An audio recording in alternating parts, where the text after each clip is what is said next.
Ellsworth, Bumpy Johnson, Clarence Williams III, a disciplined and intelligent gangster, runs much of Harlem and imparts his wisdom onto his former driver turned right-hand man, Frank Lucas, Denzel Washington.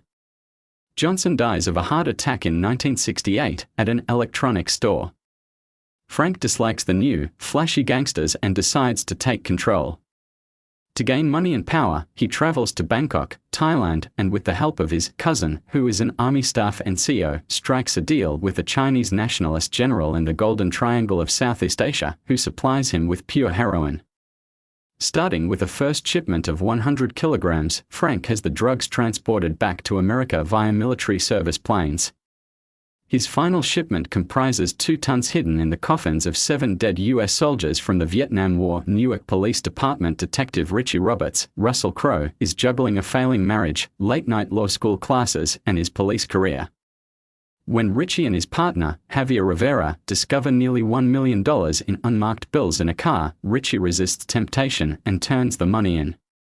His rare honesty makes him a hated member of his precinct, causing his partner to be exiled from the force, while Richie's rampant womanizing behavior and undercover double life leads his wife to seek a divorce and custody of their son.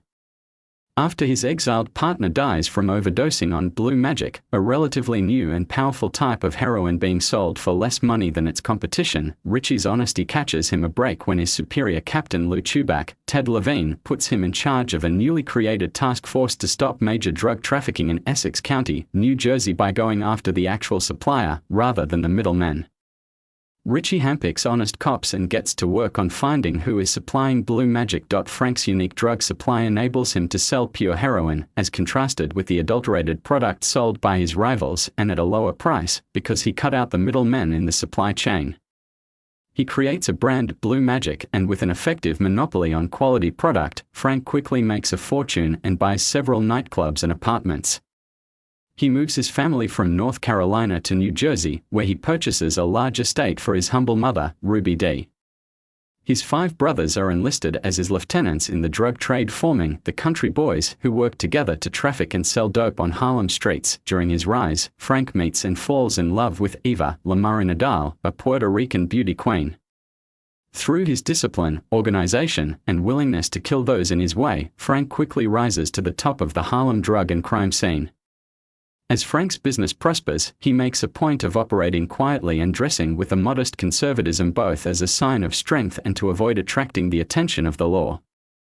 However, Frank disregards this habit for his wife for one ostentatious night out, attending the fight of the century between Muhammad Ali and Joe Frazier in a gaudy chinchilla fur coat and hat, along with a ringside seat.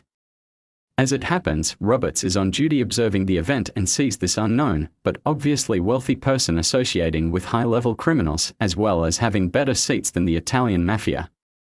Roberts becomes suspicious and he begins to investigate this unknown, to him, figure in New York organized crime. Even as Frank realizes he has exposed himself to police scrutiny, he must make deals with the Mafia, in this case Lucchese crime family mob boss Dominic Catano, Armand DeSanti, and fend off corrupt NYPD detectives, such as Det Trupo, Josh Brolin, who attempt to extort and threaten him. Trupo's dislike of Frank is capped when his prized Shelby Mustang is bombed before his eyes.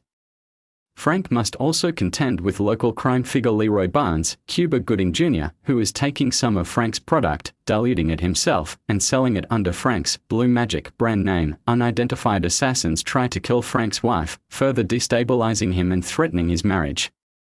Things take a turn for the worse when Frank sees the U.S. military vacating Vietnam, which in turn cuts off his primary heroin transportation.